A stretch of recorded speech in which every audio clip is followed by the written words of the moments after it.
পরিবার থেকে শিক্ষার শুরু। এখানে থেকে শব্দের সাথে যুক্ত রস্যিকার এর ব্যাকরণিক পরিচয় কি?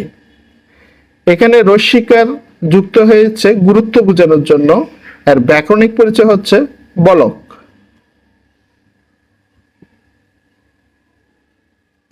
আহমেদ শরীফের মতে মধ্যযুগে চণ্ডীদাস নামে কতজন কবি ছিলেন?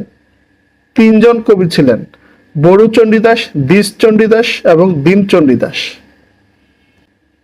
মধুসূদন দত্তের পূর্ববর্তী গুরুত্বপূর্ণ কবি কে? ঈশ্বরচন্দ্র গুপ্ত। ঈশ্বরচন্দ্র গুপ্ত প্রথম দেবতা নির্ভর কাব্য থেকে বের হয়ে আধুনিক কাব্য রচনা করেন। এ কাজ করতে আমি বদ্ধপরিকর। এখানে পরিকর শব্দের অর্থ কি? প্রতিশ্রুতি। এখানে পরিকর বলতে প্রতিশ্রুতিকে বোঝাচ্ছে। শিক্ষককে বুঝতে হবে শিক্ষার্থী কি চায়।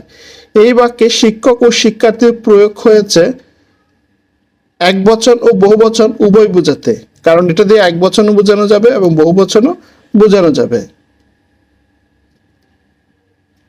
তিনি কথা শুনে ঘুমাতে পারলেন না, বাক্যটির অস্তিবাচক রূপ কি হবে? তিনি কথা শুনে জেগে রইলেন। তিনি ঘুমাতে পারলেন, অস্তিবাচক রূপ হচ্ছে তিনি কথা শুনে জেগে রইলেন।